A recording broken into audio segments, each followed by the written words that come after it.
people, welcome back. I'm Nat at Mud Magic. Thank you for joining me again for a bit of a different video this time. So everybody always does their top 10 best glazes. Well, there's no way I can whittle it down to 10. They're all my babies. I love them all. There's so many combos. So I just couldn't do it. So I thought I'm going to go in a totally complete different direction and I'm going to do my top 10 worst glazes. So I know that probably sounds a bit negative, but when I was starting out, I would have loved to have some kind of a reference like that, what I shouldn't buy. Well, of course, it's only my opinion. So this is going to be a lot of editing for me because you don't edit, but I'm going to try and put little photos up here or here, wherever goes best. Probably here, I think, of the pieces because I don't have them because I didn't like them, so I didn't keep them. But I've got one to show you, but anyway. So I'm going to go from my, how do you say it? Least worst to worst. I've kind of tried to order them a little bit. So I don't have the bottle for the first one, but Pink Pearl by Mako. I was so disappointed by that glaze. It's matte, it never fired well for me. It was very matte, it wasn't even satin matte, and it was texturally horrible. I just didn't like it. So I ended up actually selling the bottles because there were people that liked it. So I sold the bottles off really cheap, obviously, to somebody else. So I don't have any to show you. The rest I have. So the least worst is, so number 2 is Texture Autumn from Spectrum.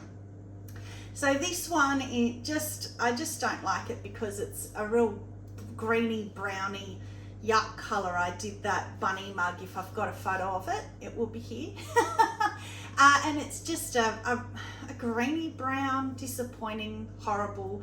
I put it on Honey Flux one time with something else that was pink, I think like Reactive Red or something in stripes, and that wasn't too bad. But so there you go.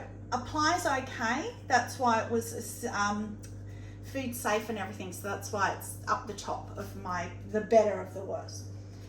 Next one's going to shock a lot of you. So this is my number 3.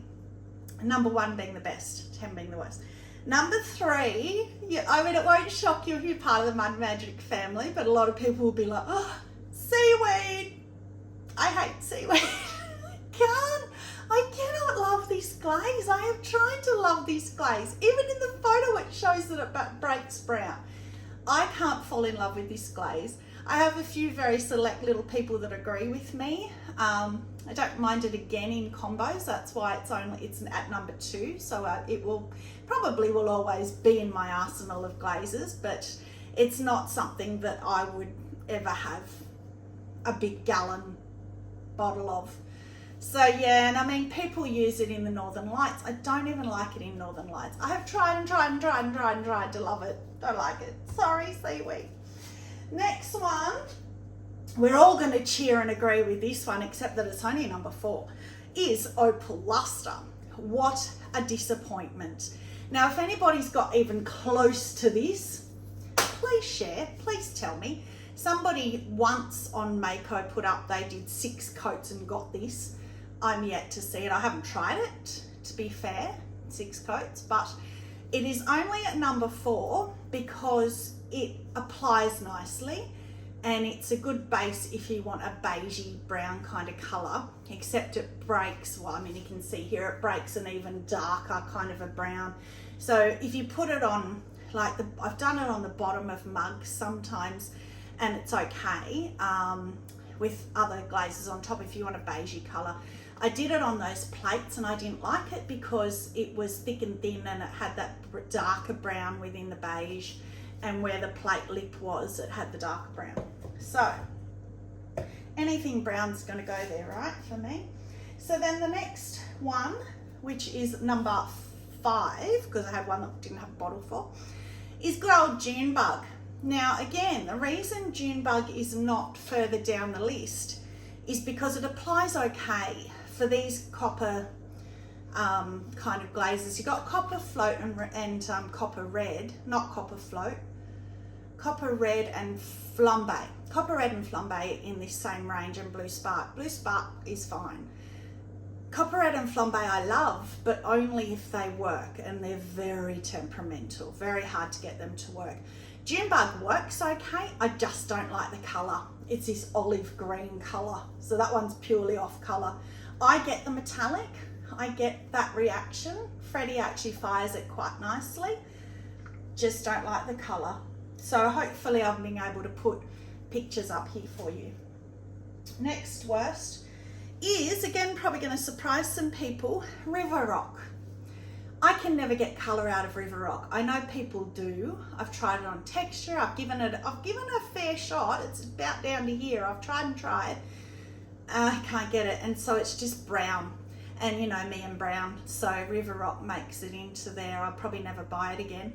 I think that you know, it's okay as a base for layering, and people like it, like texture, putting it on top, do get colour out of it, but I've never been able to.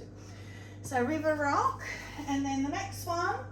Oh, so this is an interesting one. This one is the one I have actually two pieces for. So Adventurine. So Adventurine by Amico is, so all these taller ones are Amico, Mako, and that's the only Spectrum one. I love Spectrum, sorry, I just do. I'm a Spectrum girl. Adventurine.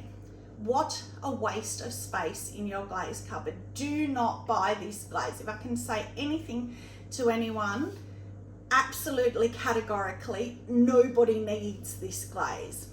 And I'm sure I'll get somebody with a reason, but you do not need this glaze. I'm going to prove my point, because that's Adventurine. It is not food safe, so you can use it on sculptural pieces, but why bother? Because black Adventurine, which is food safe, which I didn't bring the bottle out, but just take my word for it, it is definitely food safe. I even checked that before I come out here. Black Adventurine is food safe, and it's identical. So why have a bottle of something that's not food safe, even if all you ever do is sculptural? What if you do a hand-built little teacup and you want to use it up, you got a little dribble left, you might as well have black Adventurine, because I mistakenly on this plate, which is why I haven't sold these, put Adventurine in the middle here. Now I don't know if you can see too well in the camera, but it's glittery. That's Adventurine, the one that is not food safe. It's glittery, it's brown, it's pretty, it's not food safe. This is black Adventurine. Now tell me you can see a difference, because I can't. It's glittery, it's pretty, it's identical, but it's food safe. So I think you can tell I'm pretty passionate about that, because it really annoys me. I was advised when I did a sculptural sunflower, that's obviously a plate, but I did one to hang on the wall, by the person at the shop to get Adventurine for the centre. Perfect colour, but they should have told me black Adventurine, because then I would have been able to use it for my mugs and bowls and stuff, because I don't do much sculptural, if any, really, probably just that sunflower. So it just gets me that it's identical, so why bother? So that's my rant, sorry. These ones annoyed me too, because they're Supernova and Dark Star.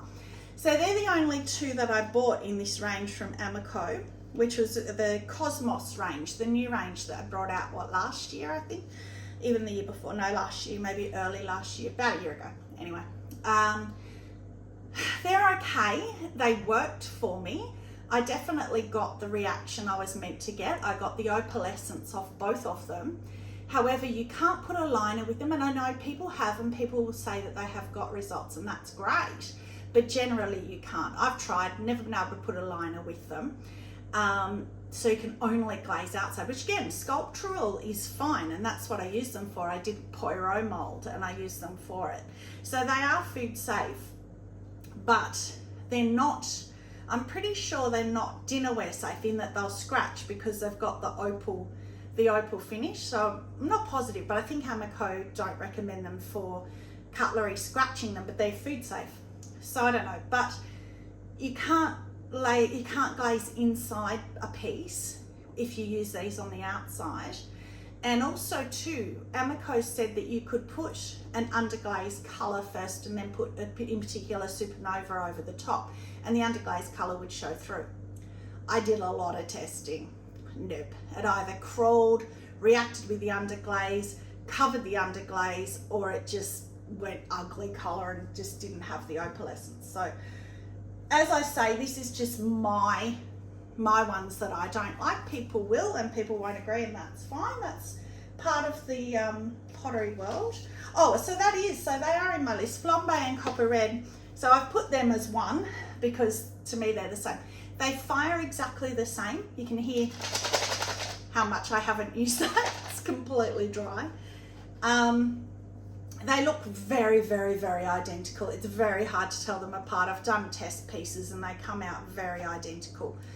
But they are very hard to get a result from. If you put them on texture, they do this. They break white and it looks really weird. I don't like it. Others might.